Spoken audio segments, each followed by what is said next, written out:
Ladies and gentlemen, Sally, thank you very much. I'm delighted to be giving this rank nutrition lecture, especially in honour of Professor Harry Key, who had such a profound influence on the care for people with diabetes throughout the world, and that influence continues. We start on a hillside to the south of Newcastle. This is the Angel of the North. By any standards, it's a remarkable statue, a remarkable angel. But in any group of angels, it would not be well represented by the average.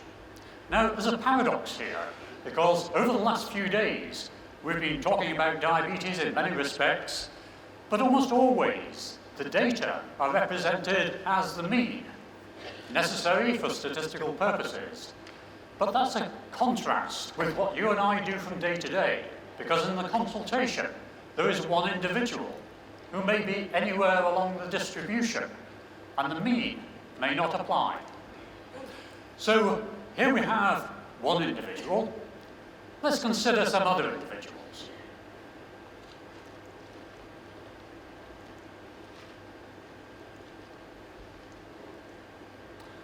My question to you is, which of these individuals has type 2 diabetes? Would it help if I showed you the BMIs? I'm sure you've made up your mind now, but the correct answer is none of these people have type 2 diabetes, although all of them used to have type 2 diabetes, because these are research subjects who've helped with the various reversing diabetes studies. Let me show you where these people came from, because these are the after photographs. So Mrs. A started off like this. You can see the difference produced by approximately 15 kilograms weight loss. Now, this weight loss is produced purely by dietary means and has made a big difference to every single one of these people. But it all started from this, and in fact, the twin-cycle hypothesis was launched in this lecture theatre to Diabetes UK in 2007. It was published the following year in Diabetologia, and it tried to piece together what we knew about type 2 diabetes and offer a potential way forward to sort it out. The hypothesis predicted that if we brought about substantial weight loss for a person with type 2 diabetes, then there'd be consequences in two main organs. In the liver, the level of fat would go down, and that would allow insulin action to go back to normal. Now, if insulin action goes back to normal, this constant production of glucose by the liver, which is going on minute to minute throughout the day, will be more restrained, and fasting blood glucose will be expected to normalize. In the pancreas, there'd be quite a different effect. There, it was proposed that the levels of fat also would go down, but that this would allow the beta cells to go back to normal function, so that after meals, there would then be normal control of blood glucose levels. Having a hypothesis is one thing, but of course, it's just a starting point, because we need to test it and try and find out if it's wrong. The counterpoint study, counteracting the pancreatic inhibition of insulin secretion by triglyceride, was conducted in order to test this hypothesis. Here we see the main result on fasting plasma glucose. All hypoglycemic agents were stopped, the diet was started. Within 7 days, fasting plasma glucose was normal, and it remained normal. We were able to show that liver fat levels fell, hepatic insulin sensitivity improved, and in the pancreas, there was a more gradual fall of pancreas fat, and indeed, insulin secretion returned to normal. All of this work was only possible by the enthusiasm and sheer hard work of Elin Lim, and of course it would not have happened without research funding from Diabetes UK. But this study was just a starting point, because it established the principle but left open some important questions. In counterpoint, we had studied people only in the first 4 years of type 2 diabetes. So we needed to ask the question, how about people with longer duration type 2 diabetes? Will they also reverse? Because of this, we moved on to the counterbalance study, and you can see the design. Essentially a repeat of the first study with short duration diabetes, but then with a deliberate gap. Individuals with 8 years or more of type 2 diabetes, would any of those reverse? All of them were given a low-calorie diet over the 8 weeks, exactly as in the first study. And what happened to fasting plasma glucose by the end of the 8 weeks was this. Here we see the achieved plasma glucose, and here is the duration of diabetes for each individual. In the short duration group, some, indeed most, but not all, reverted to non-diabetic blood glucose levels. Now, for the purposes of our research, we've taken the American Diabetes Association statement on reversal of diabetes, which is less than 7 millimole per litre of plasma glucose. So, many reversals here, but just look, up to about 10 years, there's not a lot of drift upwards. Beyond 10 years, there seems to be a steady increase. Now, we know some individuals of up to 18 years duration reverse perfectly well with diet, but again, they're the outliers. We can say that up to 10 years of diabetes, there's a very good chance of reversal, provided the weight loss is achieved. Now, counterbalance didn't end there. After the very low-calorie diet, these subjects were followed up for 6 months. There were 15 in the short group, 15 in the long group. So these 30 subjects carried on. On finishing the diet, they had a stepped return to normal eating. This is absolutely crucial. What we learned in the first study was that after the diet, people would go back into the kitchen and think what to cook, and almost have a panic attack because they'd lost the habit of how much to do, what kind of foods. And so here's an opportunity. We have a blank slate upon which to write new dietary habits. For that reason, we paid great attention to the return to normal eating. But for the rest of the 6-month period of weight maintenance, they just came up for a once-monthly visit. What happened, first of all, to the weight? We can see that in the short duration group, these individual lines, deliberately showing you the data as individuals here, those lines are remarkably parallel. And overall, we achieved just under 15%, about 15 kilograms weight loss. And you can see that at the end of 6 months, there had been no slippage. People had retained their weight. That's a very important point. The old low-calorie diets were labelled with the aspect of always having people bounce back. Well, not so, provided we take the opportunity to intervene at a sensitive time. The long duration group, the results were generally similar. There was a little weight gain in a few subjects, but not significant. But I'd like to leave you with a very important point of where we had got to with body mass index. And body mass index had come down to just about 30 in both groups, meaning that about half was still obese, about half was still overweight. That's an important point I'll return to.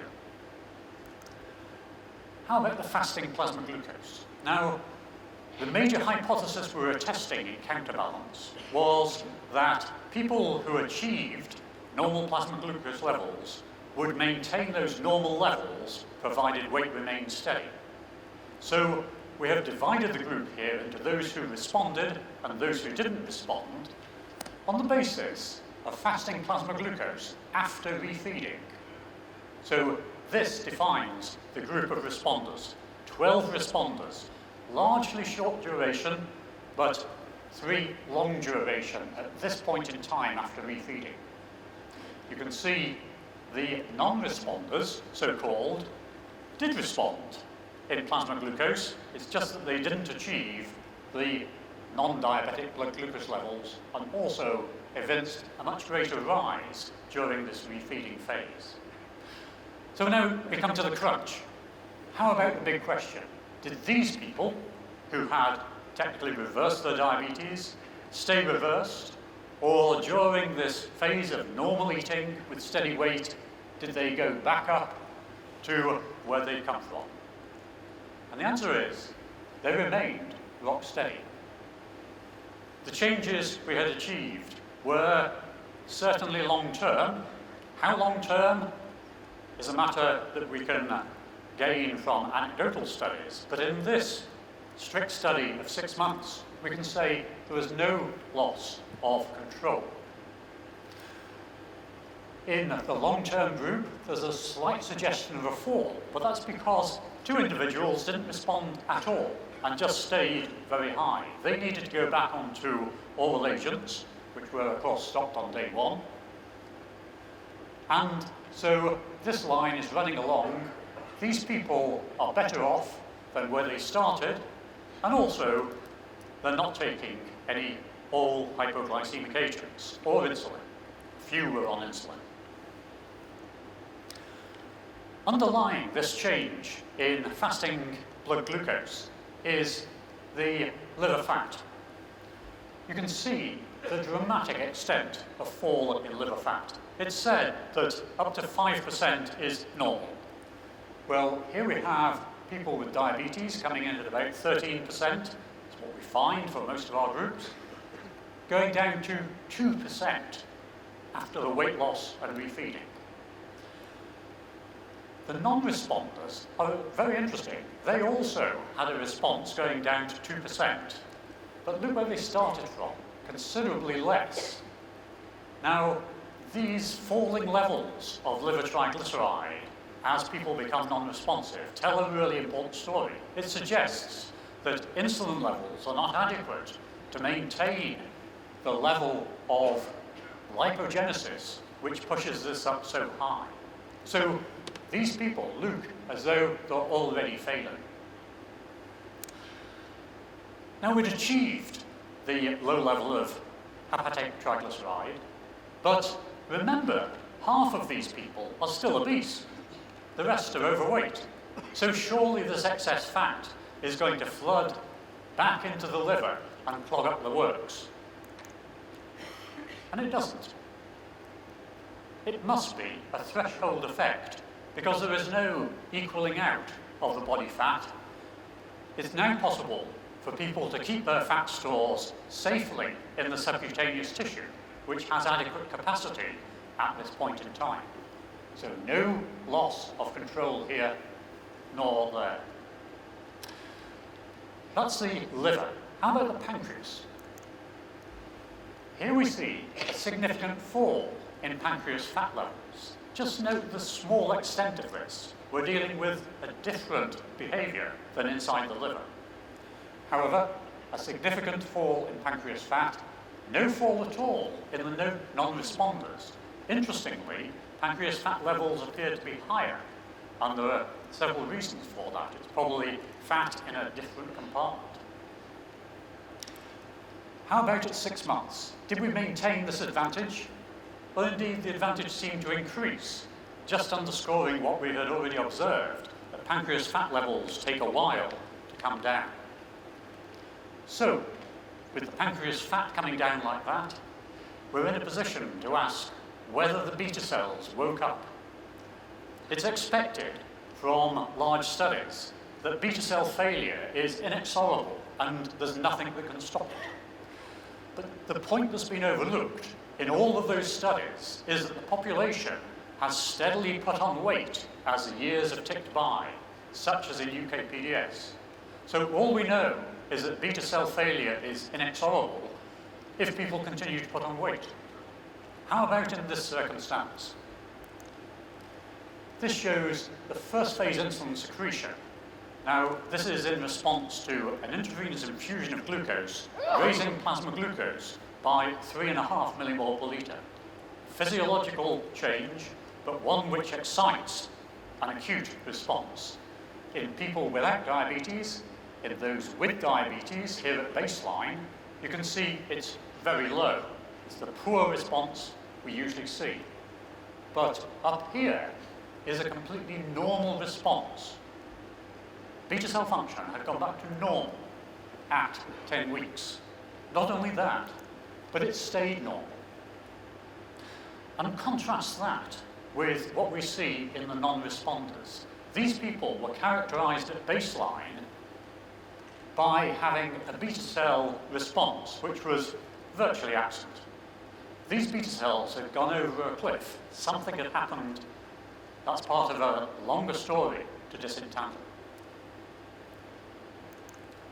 Now, this study too would not have happened without the enormous energy and sheer clinical skill and enthusiasm of Dr. Sarah Stephen, who did a brilliant job in conducting this difficult, challenging study. And it too wouldn't have happened without funding, in this case from the Novo Nordisk Fellowship. All of this work was conducted at the Magnetic Resonance Centre in Newcastle. And here it is. And here are some of the magnificent people who make it work.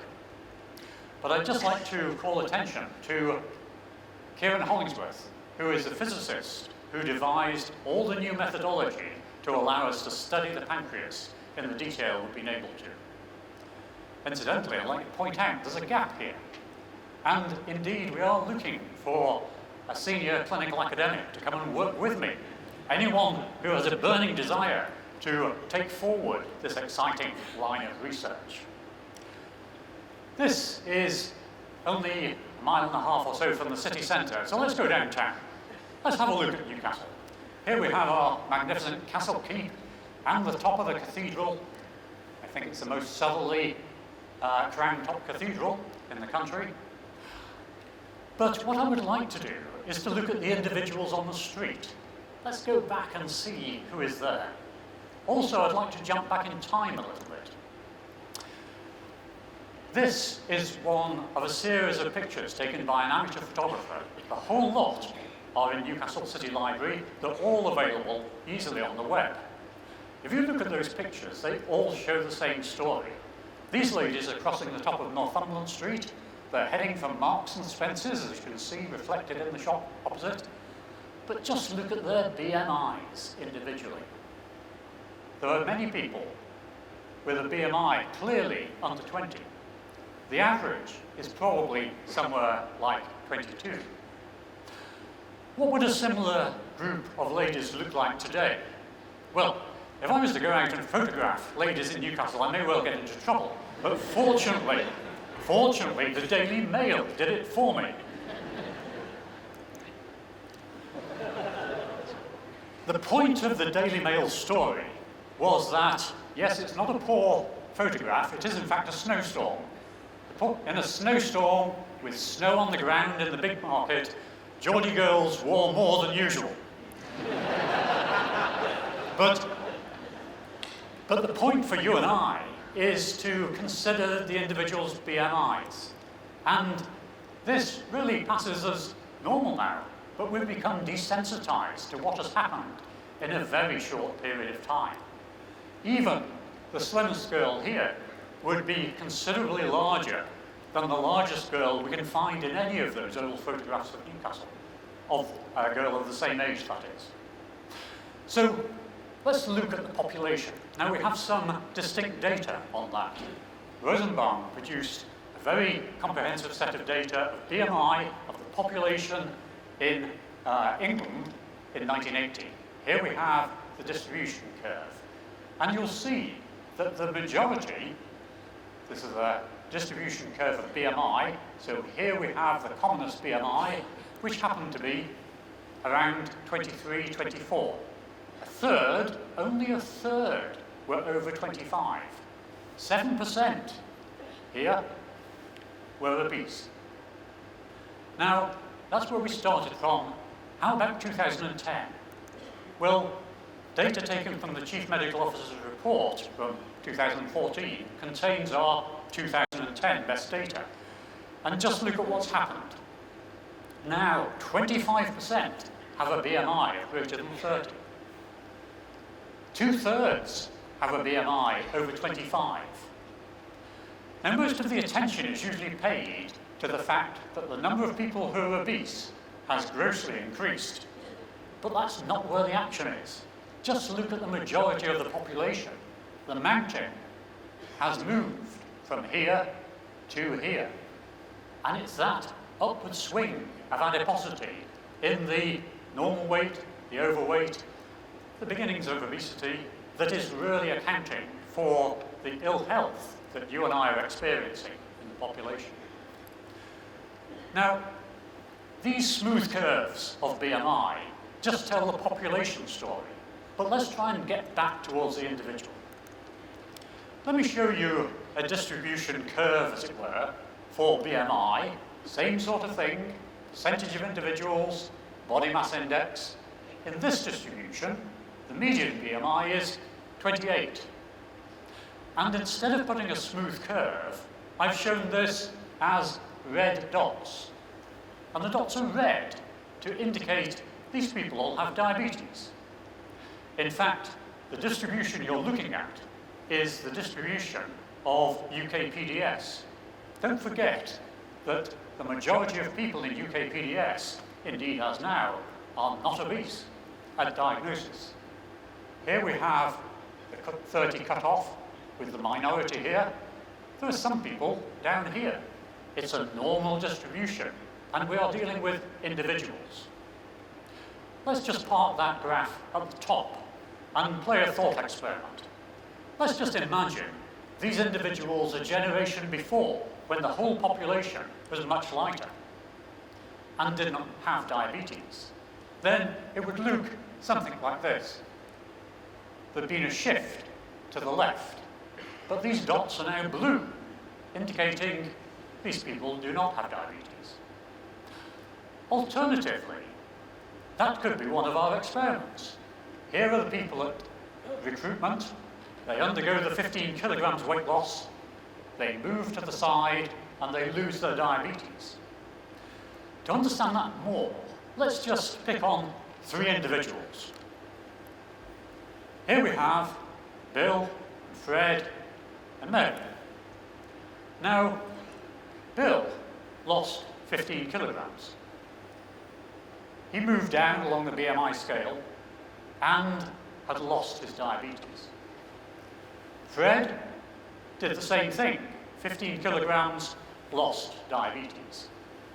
Mary started off at 24, went down to around about 20, lost her diabetes. Now, if an epidemiologist had come along and seen these data, that person might have been tempted to say, but nothing's happened. Bill is still obese. Fred is still overweight. Mary would have been told when she went to her GP, on no account lose weight, your BMI is normal. I brought that in specifically because of all the emails I get from individuals. The most plaintive are from individuals of normal BMI who've been to see their healthcare professionals and are told not to lose weight. We're really forgetting the individual in our keenness to apply what was only ever intended as a population metric. BMI is a population metric. We need a phrase to coin the fact that people cross a threshold. If they go this way, they will lose their diabetes. If they then put on weight, it will come back. So this is the personal fat threshold. This is a useful concept to be able to explain to individual patients, and they like it. They understand it very rapidly, especially if they have come in with the complaint that, why me? Why have I got type 2 diabetes? All my friends are fatter than me. Well, this is a personal matter. The threshold will be determined by factors such as those discussed earlier today by Dr. Semple in the R.D. Lawrence lecture. We can learn a lot about these individual factors, but the fact is, a person is that person with their constitution. So let's go back to the angel standing there on the hillside, this remarkable individual, and maybe ask the angel what we've learned so far. If a person has type 2 diabetes, it's very plain to see that they have more fat in their body than they can tolerate. It's not that they're too fat, it's just that they've acquired too much for them to be able to cope with. Indeed, they've exceeded their PFT. Their personal fat threshold plays an important role. They'll be able to go away and try and do something about it, or at least decide whether they want to do something about that. Let's now turn back to some of the concepts. This is my bicycle, and it's steered by the handlebars. But if we were to try and draw an analogy with type 2 diabetes, as you know, that would be steered by calorie excess and insulin resistance over many years leading up to type 2 diabetes. And these two things will promote accumulation of liver fat, almost certainly predominantly by de novo lipogenesis. That liver fat